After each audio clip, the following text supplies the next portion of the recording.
मेरे होते परेशान होने की जरूरत नहीं। खौफ से बाहर निकलना होगा, अपने लिए अपने फैसले खुद करना सीख लो। इस सब से कम से कम मुझे ये अंदाजा हो गया कि आपकी नजर में मेरी क्या हैसियत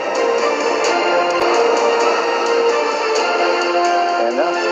ARY डिजिटल का सबसे इंटरेस्टिंग और दिलचस्प ड्रामा सुकून की आने वाली किस्में आप देखेंगे। शांसी और हमदान के रिश्ते में उस वक्त दरार आने वाली है जब हमदान शांसी को कोई भी अहमियत देने के लिए तैयार नहीं होगा।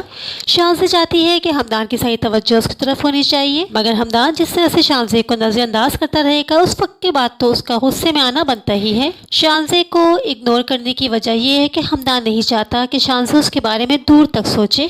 बेशक वो उसके वालिदैन के कहने पर उससे मंगनी करने के लिए तो तैयार हो चुका है, लेकिन उसे हमेशा से यही लगता था और अभी भी यही लगता है कि ये जो कुछ भी हो रहा है वो ठीक नहीं हो रहा, गलत हो रहा है। उसकी ऐना के साथ शादी हो चुकी है और वो ऐना के साथ ही अपने रिश्ते को आगे बढ़ाना चाहता है और ऐना के साथ ही वो अपनी जिंदगी गुजारना चाहता है। मगर ऐना ये सोचती है कि जिस मुश्किल वक्त में हमदान ने उसका साथ दिया था तो अब वक्त है कि ऐना को हमदान के मुश्किल वक्त में हमदान का साथ देना चाहिए। जिस तरह से उस दिन अज़र ने उसे छोड़ दिया था और हमदान भी उसे ना अपनाता, पता नहीं क्या हो जाता। शायद वो आज दर दर की खाक छान रही होती। ऐना को ये लगता है कि उसकी वजह से हमदान की जिंदगी में मुश्किलात आ रही है, जिस पर हमदान उसको समझाएगा कि उसको परेशान होने की जरूरत नहीं है। हमदान कहेगा उससे ऐना से कि वो हमेशा उसके साथ रहेगा, वो इंडिपेंडेंट है, वो अपने फैसले खुद कर सकती है और वो जो भी फैसला करेगी वो उसके हर फैसले में उसके साथ खड़ा होगा।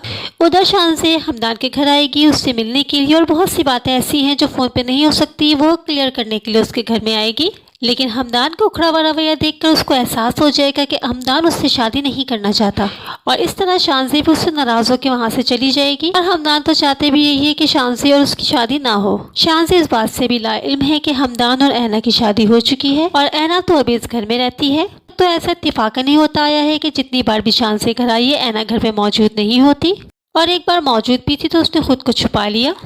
लेकिन यहाँ पर ऐना की भी बदकिस्मती शुरू होने वाली है कि उससे रज़ा देख लेगा, लेकिन रज़ा उसको घर के अंदर नहीं देखेगा, वो घर के बाहर ही देखेगा और उसको भी इस बात का एहसास नहीं है कि हमदान का और ऐना का क्या ताल्लुक है। रज़ा ये देखकर ही हैरान रह जाएगा कि ऐना यहाँ पर क्या कर रही है। जिस तरह से रज़ा की मंगेतर ने उसको हरी झंडी दिखाई है वो एक बार फिर ऐना की तरफ मुतवज्जा होगा और पलटकर ऐना के पास आएगा, उसे फिर अपनी चिकनी चुपड़ी बातों में उलझाने के लिए उसका पीछा करेगा। तब उसको पता चलेगा कि ऐना तो हमदान के घर में ही रहती है। वीडियो पसंद आई हो तो वीडियो को लाइक कर दीजिएगा। मज़ीद इस तरह के ड्रामास रिव्यूज़ के लिए मेरे चैनल को सब्सक्राइब करना बिल्कुल नहीं भूलिएगा। अल्लाह हाफिज़।